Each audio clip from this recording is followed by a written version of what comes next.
একাত্তরের পরেও অনেক কিছু হয়েছে, কিচ্ছু বলতে চাই না, কিন্তু তাদের অবস্থান কোথায় আজকে দেখেন। অনেক মানুষের বাসায় কোমর এবং হাঁটু পর্যন্ত পানি। এই সমাজটা খালি শুধু আমার না, এই সমাজটা আমাদের। এই আমাদের চিন্তা ভাবনা যদি না আসে তাহলে আপনি ইনক্লুসিভনেস থাকবেন। যে জাতি তার উত্তরাধিকারকে সম্মান করে না সেই জাতি পৃথিবীতে টিকে থাকে না। এই জিনিসটা মনে রাখতে হবে। এবং আমরা যদি মনে করি আজকেই বাংলাদেশ, তাহলে হলো না। আপনাকে মনে রাখতে হবে 47-এর স্বাধীনতার পর অনেক মানুষের জন্য জিন্দাবাদ বলেছিল এই দেশের মানুষ। সেই দলও নাই, সেই মানুষও নাই। 71-এর পরেও অনেক কিছু হয়েছে, কিচ্ছু বলতে চাই না, কিন্তু তাদের অবস্থান কোথায় আজকে দেখেন।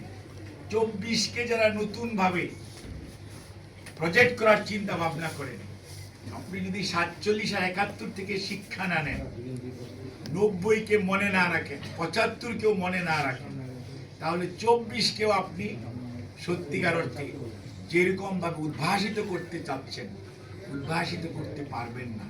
আর মনে রাখবেন, নেচার তার নিজস্ব গতি। একটা অঙ্কে একটা এক্লিপস একটা কথা আছে, চড়াই আছে উতরে আছে, গ্রাফিক্যাল ডাউন হিল। এটাকে আপনার মেনে নিতেই হবে। এই যে আমরা বলি বৈষয়িক পরিবর্তন, বলা হয় বাংলাদেশের এত% জায়গা তলিয়ে যাবে, এত% জায়গা আবার নতুন করে উঠবে। আপনি দেখেন তো 2 দিনের বৃষ্টি হয়নি, এখনো 2 দিন হয় নাই। গতকালকে আর আজকে রাত্রের বৃষ্টি, গত রাত্রে এবং আজকে রাত্রের বৃষ্টি ঢাকা শহরে অনেক মানুষের বাসায় কোমর এবং হাঁটু পর্যন্ত পানি। অনেক রাস্তাঘাট তলিয়ে আছে, সার্ভিস টোটালি ডিসরাপ্টেড হয়েছে। এটি কি আগে হতো? আমরা সব সময় বলি drainage system. Yes, drainage system is a problem, আমাদের habit is a problem, but till then এই যে জিনিসটা মনে রাখতে হবে। আমরা বলেন যে ওদিকে মাটির তলে অমুকটা পাওয়া যায়, তমুকটা পাওয়া যায়। সেন বংশরা যদি এখন মাটি খুললে প্রত্নতাত্ত্বিক নিদর্শন বের করতে পারে, কিছুদিন পরে আমাদেরকে 100 বছর পরে যে প্রত্নতত্ত্বের জন্য অন্য মানুষ আমাদের নেক্সট জেনারেশন খুঁজবে না, তার কি নিশ্চয়তা আছে? সবসময় আমাদের চিন্তা ভাবনা করতে হবে what is best for today, what is best for next day. এবং এই সমাজটা খালি শুধু আমার না, এই সমাজটা আমাদের। এই আমাদের চিন্তা ভাবনা যদি না আসে তাহলে আপনি ইনক্লুসিভনেস থাকবেন। আর ইনক্লুসিভনেস যদি আপনার মধ্যে না থাকে তাহলে আপনি কিছুদিনের জন্য চলতে পারেন, সাস্টেইনেবল হবে।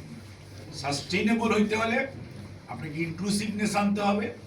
এবং এই সমাজে খারাপ মানুষ ভালো মানুষ সবকিছু মিলে এই দেশের সমাজ, হাতের 5 আঙ্গুল যেমন সমান না, এবং সমাজের সকল মানুষ একই তাল লয়ে চলবে সেটা সমান না। সবাইকে ইনক্লুড করা। একটি লোক এডিক্ট, তাকে যদি আপনি পুনর্বাসনের ব্যবস্থা না করেন, তাকে গালি দেন। একটি লোক একটু মেন্টালি ডিস্টার্ব, তাকে যদি আপনি পুনর্বাসনের ব্যবস্থা না করেন।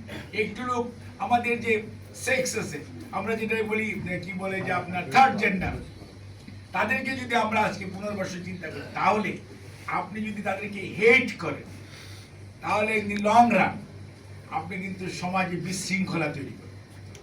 এবং আজকে যদি মনে করেন এইজিং পপুলেশনের বুদ্ধি পরামর্শ তাদের কি প্রয়োজন, তাদের ম্যাক্সিমাম লোক কিন্তু আপনার কাছে খাবার চায় না, তারা চায় একটু সহানুভূতি।